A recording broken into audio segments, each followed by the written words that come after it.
Have you ever wondered about the brains behind the books that become award winners? Welcome to the Nautilus Book Award Spotlight on the Kanavos Show in partnership with Nautilus, Better Books for a Better World. We showcase winners in 34 categories from green living and sustainability to mind-body practices. The author tonight joins this prestigious rank with His Holiness the Dalai Lama, Deepak Chopra, Greg Braden, and Peter Canova.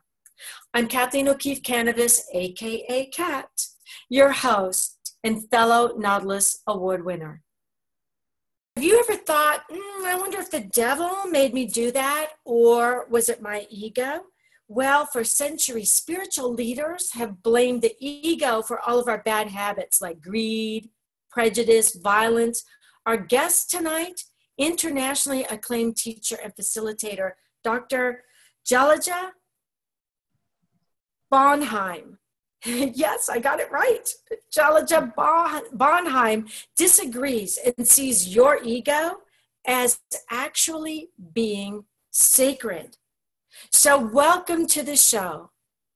Thank you so much, Kat. I'm so pleased to be here tonight. You know, I just found out just a short time ago that you actually won Nautilus Book Awards for this book. I did, yes. Thank you. Tell us about that. Well, it won the gold medal in social change category, and then it won one of the two best books of 2015. So I'm very happy. Jalaja, do you have the book there? Can you hold it up for us? I do. Hang on. Okay. While she is going to we're watching her every step. Don't you just love live TV? Jalaja, move it just a little more toward you and actually back a little bit. There you go. And more toward your face. There you go. The sacred ego. That is such a gorgeous picture. You know, sitting in the tree, just gazing up at the stars. I love that picture. So you won 2 awards, and that was for the Nautilus Book Awards for 2016 or 2015. 2015. Wonderful. So, you know, let's start out by having you tell us the difference between id, ego, and superego.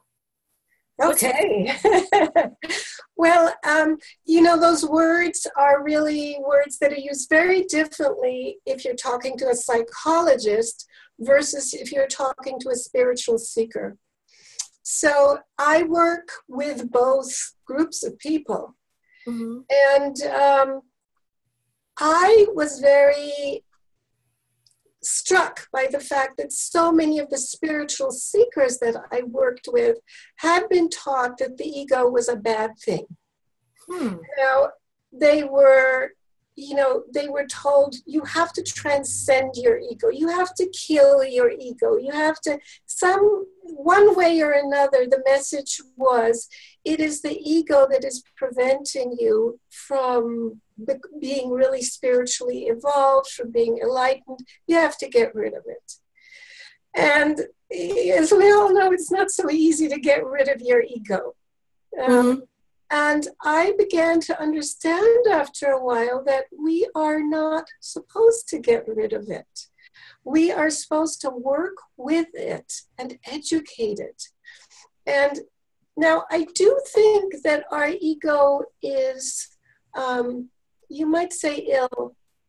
You know, if you have a child, let's say you have a child, and your child is ill, you'll still say, well, my child is a sacred being. You know, you won't say, well, I'm going to toss my child out into the street. You'll say, oh, my child needs healing. And so I work with groups of women, primarily women, men too, but primarily women from all around the world. And I teach them a different way to approach our ego, so that we can really approach it with love and a deeper sense of understanding. Yes, it does give us trouble sometimes, but it gives us trouble not because it's something evil or something that shouldn't be there. It gives us trouble because it is in need of education and healing. And so in the Sacred Ego, I try to explain how our ego evolved and how over the course of our evolutionary history, which we have to remember that goes 4 million years. That's a long time. It's a long time. And over that time, our ego developed certain habits that maybe worked well 10,000 years ago, but today they don't work anymore. And one very obvious example that comes to mind, because I work a lot with women in the Middle East, Jewish and Palestinian women who are in a big conflict. Mm-hmm. So one of our ego's old habits is us versus them thinking. You know, that habit of dividing, oh, these are my people and they are the most important, and those are the others, and we don't really trust them. They are potentially dangerous or enemies. So you see that happening, and you see it happening right now in the United States, that these groups are, instead of seeing each other as brothers and sisters, where each person is really doing the best that they can, we are seeing certain groups of people as enemies. Mm-hmm. And that is something that our ego has been doing for a long, long time. But right now, we are on the cusp, I believe, of a very important leap in our evolution. And we are beginning to understand that this really is one global family. And we are beginning to gain a whole new sense of what does it really mean to be a human being? Mm-hmm. And to be a member of this planetary community.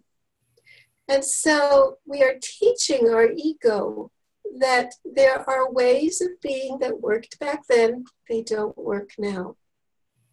So like you're kind of saying that our ego is almost like our inner child. And back then, you know, you might not say, you know, let's have an appetizer, a full meal, and then dessert.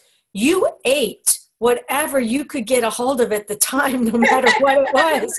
So now when our inner child goes, oh, let's just skip that good, healthy plate of meal and go right to the dessert, you know, that worked for us back during the caveman times when we had to go out and get whatever we could. But today, we might need to remind that inner child, no, we need to eat our nourishing food first and then our dessert. Of course, back then during the caveman time, we didn't have all the Snickers bars and all the cupcakes when you went through the store.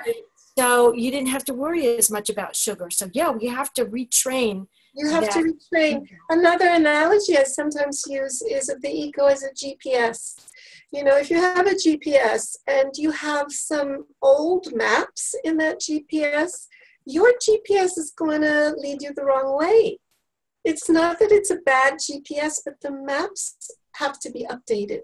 That's a great way to look at that. You know, we're in this process of updating those inner maps. Mm-hmm. So you actually work with something called circle work. What is that? That sounded very interesting. Well, it starts simply with the fact that we are gathered in a circle. Usually it's a circle of women, and I work with circles of women from all over the planet. And I also train women how to lead their own circle gatherings. And so these circles are places where we create such a sense of safety and of sacredness that incredible healing can happen, incredible transformation. So I sometimes say that circle work is the art of creating a field of love that is so potent that within it healing occurs. Oh, that's beautiful. Yeah, and you know, people have always recognized that the circle is a kind of medicine. Native Americans worked with it, the Africans worked with it, the ancient Europeans, every culture, people gathered in circles because they understood that this is a format that connects us in a way that also heals us. And, you know, in this day and age, I find so many of the women I work with are very busy, and they have a hunger. They really want to nourish their souls, but it's very difficult with the lifestyle that we lead. So these circles are places where there is such nurturance and such acceptance and such love that for a lot of the women, this is their primary spiritual practice. And you know, I was looking at your story and the way that your dreams, how amazing that your dreams were guiding you. And I think that we all have access to guidance.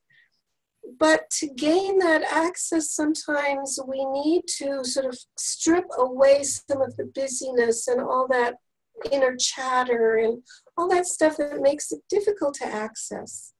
And so that is what happens in our circles. And so that's interesting. Yeah, in the circle, you really see women gaining that clarity. Oh, this is where my path lies. This is where I need to go. And they come out of it just very, very centered, very, very clear and peaceful. So how would you, what is one tip that you would give to our budding writers or writers who are already established that would like to have their work be accomplished work that wins awards? What is the one tip that you would give them, maybe to cut out or to tone down all of that noise or rhetoric that's around us when we're trying to write? It's not easy to be a writer in this world. I mean, I think I get a little bit obsessive about it because I really feel that I have a message that I want to give to the world. And I think that's where it starts, that you really feel that there is something within me that I came to this planet to express. And, you know, I've written 5 books, and I remember when I wrote my first book, I was like petrified. It was like, I can't write. I don't know how to do this. And then I just thought, well, I have something to say, and I will try and say it in the simplest, clearest way that I can. And that will be enough. So I think that's where we start, by saying, there is a gift, and I want to give this gift. And so, you know, it doesn't have to be perfect, but if it comes from my heart, and if I really feel I'm here to give you this gift, it will come through. And that is a gift. That really is. So how can our audience find you and order your book? Well, they can get my books on Amazon or in bookstores, but the easiest way to find out about my work, if they go to sacredego.com. And then they can learn about my circles and the trainings and the books and so much more. Yes. Sacredego.com, or they can visit me on Facebook also. Okay. Yes. And do you have a blog or anything that they can go and check out? Is that on your website? Also, it's all at sacredego.com. They'll find everything there. Yes. Well, you know, we were talking just before we went on the air about how we were both in Germany. I was born in Germany, and you were in Germany, and my nanny in Germany actually was in the Dachau concentration camps, and she still had the tattoo in her arm, or on her arm, on the inside of her arm. And so we have similar stories, and we have similar experiences in life. But, you know, I just want to thank you so much for being on the show tonight, because your book is amazing. Thank you so much for having me, Kat. It's a pleasure. So for all of our listeners and watchers, audience, don't go away, because we have Dr. Bernie Siegel coming up next. So I'd like to thank you again, Jahala. for being with us. And that's Jalaja, I'm sorry, I did it wrong again. I've got it written down here. Jalaja Bonheim. Thank you so much for being with us. Thank you. Thank you. Thanks. Thanks to all of you for joining us on the Nautilus Book Award Spotlight.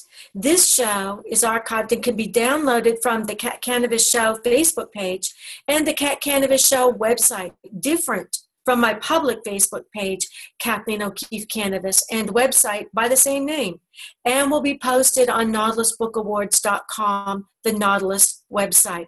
Until next time, read a good book.